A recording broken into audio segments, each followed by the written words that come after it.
I never imagined that my past as a Navy SEAL would ever matter in a quiet suburban neighborhood. For years life here had been routine. Gardens, mailboxes, and friendly neighbors waving at each other on morning walks. But one ordinary afternoon, all of that calm shattered. My training, my instincts, and my patience were put to the test in the most brutal way imaginable. It began early that morning. My wife Sarah went outside to water our garden, something she did every day. She was wearing her favorite straw hat, humming softly, when she noticed something strange. A black SUV circling our block again and again. 3 times it drove past, slow and deliberate, before it finally stopped across the street. 3 men stepped out. They were dressed in dark tactical vests with shiny police-style patches sewn on. At first glance they looked like law enforcement. But Sarah's eyes were sharp. She noticed the inconsistencies instantly. Their belts were cheap nylon, their holsters plastic, and none of them had radios. Real officers never show up without communication gear. The tallest of the 3 marched straight toward our yard. "Ma'am, HOA compliance inspection," he barked, flashing a badge so fake it looked like it belonged in a costume store. Sarah, steady as always, tilted her head and asked, "Since when does the HOA hire police officers?" That's when the second man smirked and said something chilling. "We're not hired, lady. We are the law here." Sarah told them to leave immediately, warning them that trespassing without cause was a crime. But instead of backing off, the third man stepped closer, his hand resting on a cheap fake baton at his side. When Sarah pulled out her phone to record them, he slapped it out of her hand. And then, in a moment that made my blood boil even in hindsight, he slapped Sarah across the face. I was in the garage, sorting old military gear, when I heard her yell. By the time I stepped outside, I saw her clutching her cheek, those 3 imposters puffing out their chests like they owned the place. Something inside me flipped. The calm, patient suburban neighbor was gone. Combat mode switched on like a light. I walked straight up to them and said, "You boys picked the wrong house. You've got about 5 seconds to explain who sent you." The tallest one smirked. "The HOA president told us you've been ignoring notices. We're here to make sure you comply." He tried to stare me down, but I've stared down mercenaries and warlords. This suburban act didn't even register on my radar. "Sarah," I said quietly, "go inside and lock the door." She didn't argue. She knew exactly what was about to happen. I stepped closer, my voice low but lethal. "Touch my wife again, and you won't be walking out of here." They laughed nervously, but their bravado cracked when I demanded their identification. Real police are required to identify themselves by law. They refused. That's when I knew for sure. They weren't just trespassing, they were impersonating officers. A felony. I shifted my stance, feet planted, shoulders squared, eyes locked, the same posture I used overseas when things were about to explode. They sensed it. Their smirks faltered. The tall one jabbed a finger at me. "You think you can ignore HOA rules? You've been warned about your truck, your fence, and your so-called military dogs. We're here to enforce compliance." A dark chuckle rose up in my chest. "First of all," I said, calm but razor sharp, "I park legally. My fence is within city code. And those dogs, service animals protected under the ADA. Second, I took another step forward, forcing him back a step. "You're trespassing and impersonating officers. That's 10 years in prison if you're lucky." The shortest one tried to save face. "You can't threaten us. We'll cuff you right here." He fumbled with the Velcro strap of his fake duty belt, pulling out toy-grade cuffs that wouldn't hold a teenager. That was it. My patience evaporated. I moved fast. My left hand clamped his wrist, twisting it until the cuffs fell to the ground, and my right elbow connected with his jaw in a clean, controlled strike. He dropped like a sack of bricks, groaning on my lawn. The second man lunged, swinging his baton. I sidestepped, caught his arm mid-swing, and used his momentum to flip him over my shoulder. He landed hard on the concrete with a sound that silenced the neighbors now gathering on their sidewalks. The leader froze, eyes wide. He tried one last time to keep up the act. "You're assaulting officers," he shouted. I stepped into his space, so close he could smell the sweat on me. "No, I'm stopping 3 criminals from assaulting my wife. Big difference." Sarah appeared at the door, holding her phone high again, recording everything.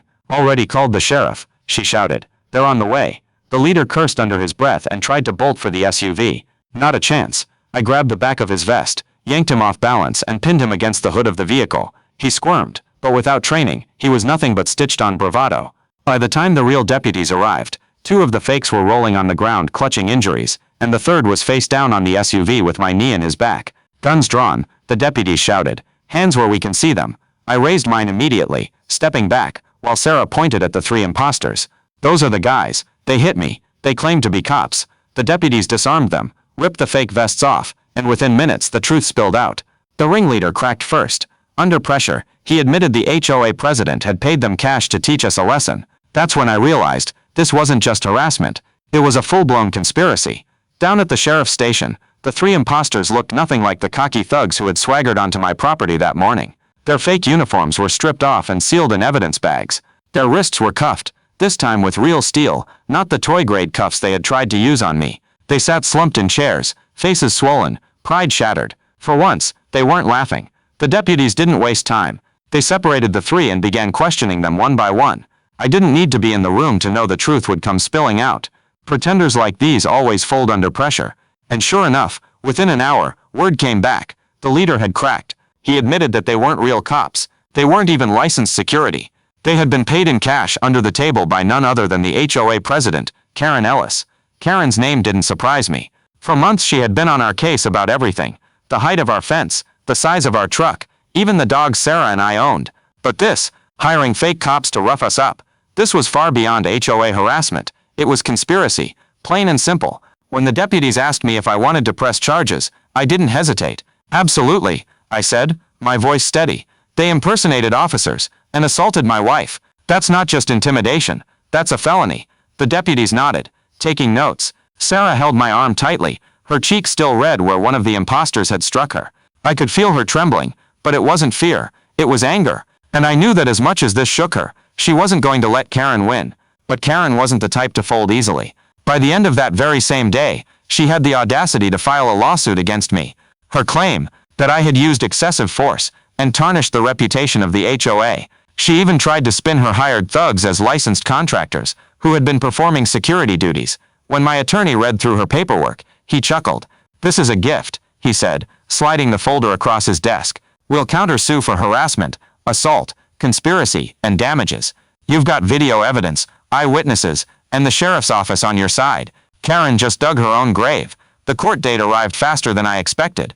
Word spread quickly through the neighborhood, and by the time the hearing began, the courtroom was packed. On one side sat Karen Ellis, dressed in a blazer that couldn't hide the smug curl of her lips. She whispered frantically to her lawyer, as if scheming would change the mountain of evidence stacked against her. On the other side, Sarah sat beside me, calm but resolute. She squeezed my hand once, her silent way of saying, "We've got this." Behind us, several neighbors had shown up. Some were there out of curiosity, others because they too had been victims of Karen's bullying tactics. For years she had ruled the HOA with fear, but now the tide was turning. The judge entered, and proceedings began. Karen's lawyer spoke first. His arguments were flimsy, claims of security oversight, allegations that I had attacked officers, and rambling nonsense about HOA authority. The judge listened without expression, but I could tell he wasn't buying a word of it. Then came the moment that shattered their case entirely. Our attorney connected Sarah's phone to the courtroom screen and played the video she had captured. The room went silent. There it was, undeniable, Sarah being slapped. My warning to the men, their refusal to identify themselves, the fake badges, the cheap cuffs, the assault in broad daylight. Every detail was captured in crystal clarity. You could even hear Sarah's voice trembling as she told the sheriff deputies she had already called for help. The judge leaned back in his chair, unimpressed. "These men are criminals," he said flatly, "and you, Mrs. Ellis, hired them.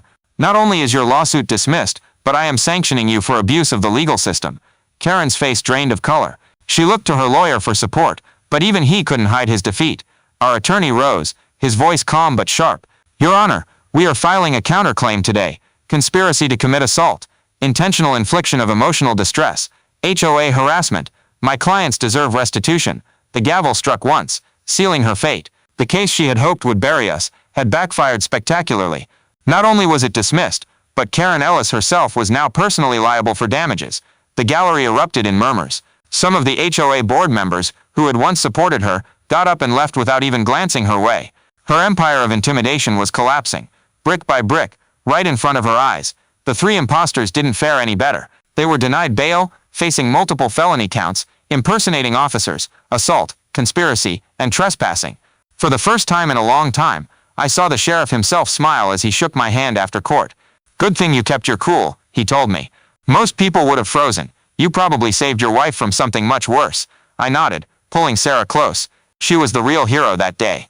Without her video evidence, Karen might have twisted the story in her favor. Instead, Sarah's bravery had turned the tide completely. Weeks passed, and the settlement came through. Karen resigned from the HOA in disgrace, her once loyal supporters now openly criticizing her. Her name, once spoken with fear, became a joke whispered at block parties. She had lost everything: her control, her influence, her false power. The imposters eventually pled guilty. Their sentencing was made public, and the sheriff's department even used Sarah's footage in training sessions about spotting impersonators. Our neighborhood, once divided, now stood together. People who had been silent victims of Karen's bullying finally found their voice. Stories poured out of fines issued unfairly, threats disguised as compliance letters, and harassment that had gone unchecked for years.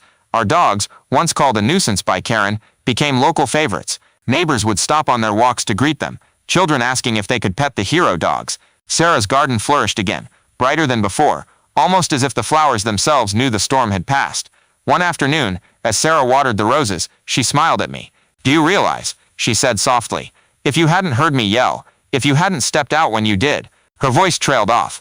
I put a hand on her shoulder. "But I did, and I always will." That night, I sat on the porch with Sarah and watched the sun set over the quiet neighborhood. Life had returned to normal, or at least our version of normal. But one thing was certain: nobody on this block would ever forget the day 3 fake cops learned what happens when you pick the wrong house. So before I end this story, I want to ask you, what country are you watching from? Let's see how far this story travels, because this wasn't just about an HOA president gone rogue. It wasn't just about fake cops or bogus authority. It was about standing your ground, about refusing to bow to bullies, no matter what kind of badge or title they wave in your face. And most importantly, it was about protecting the people you love, with everything you've got.